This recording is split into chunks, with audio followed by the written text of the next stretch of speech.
আসসালামু আলাইকুম। আল্লাহর রহমতে আশা করি আপনারা সবাই ভালো আছেন।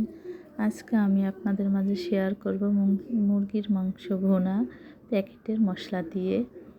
আমি এটার ভিতরে গরম মশলা, তেজপাতা এগুলো কিছুই দেব না, শুধু প্যাকেটের মশলা দিয়ে রান্না করব আজকে। আমি একটা কড়াইতে তেল দিয়ে তেলটা গরম হলে তার ভিতরে পেঁয়াজ, আদা, রসুন পেস্ট করে রাখা এটা দিয়ে দিলাম। এখন এটার ভিতরে আমি অ্যাড করে দিচ্ছি প্যাকেটের মশলাটা পুরোটা, হলুদের গুঁড়া, মরিচের গুঁড়া, লবণ এগুলো দিয়ে মশলাটাকে ভালো করে নেড়ে চেড়ে মিশিয়ে নিচ্ছি। এখন এর ভিতরে সামান্য একটু পানি দিয়ে মশলাটাকে ভালো করে কষিয়ে নেব। তারপরে যখন তেলটা মশলার উপরে উঠে আসবে তখন আমরা মশলার ভিতরে দিয়ে দেবো মুরগির মাংসগুলো। এখন এর ভিতরে মুরগির মাংসগুলো দিয়ে দিচ্ছি। আপনারা আপনাদের পছন্দ মতন ঝাল, হলুদ, লবণ এগুলি দিয়ে নেবেন। এখন মশলাটার সঙ্গে মাংসটা ভালো করে মেখে নিচ্ছি।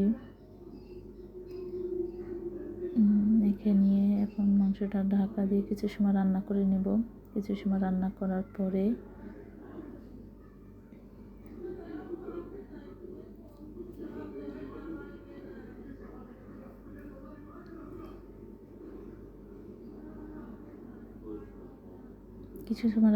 পরে এখন এমন অবস্থা। আমি এর ভিতরে সামান্য একটু পানি দিয়ে দিয়েছি, যেহেতু মাংসটা ভুনা করবো এই জন্য কম পানি দিতে হবে। বেশি পানি দিলে সেটা আবার ভালো লাগে না, সেটা ঝোল ঝোল হয়ে যাবে। এজন্য আমি একটু হালকা অল্প পানি দিয়ে এটাকে কষিয়ে নিয়েছি। এখন পানিটা একটু কমে গেলে তরকারিটা নামিয়ে নেব। আমি এর ভিতরে 4-5টা কাঁচামরিচ দিয়ে দিচ্ছি। এটা আপনাদের ইচ্ছা, আপনারা চাইলে দিতে পারেন, না দিলেও সমস্যা নেই। এখন এটাকে ঢাকা দিয়ে কিছু সময় রান্না করব। এই তো হয়ে গেছে আমার মুরগির মাংস ভুনা। অবশ্যই ভালো লাগলে একটা লাইক করবেন এবং সাবস্ক্রাইব করবেন। আল্লাহ হাফেজ।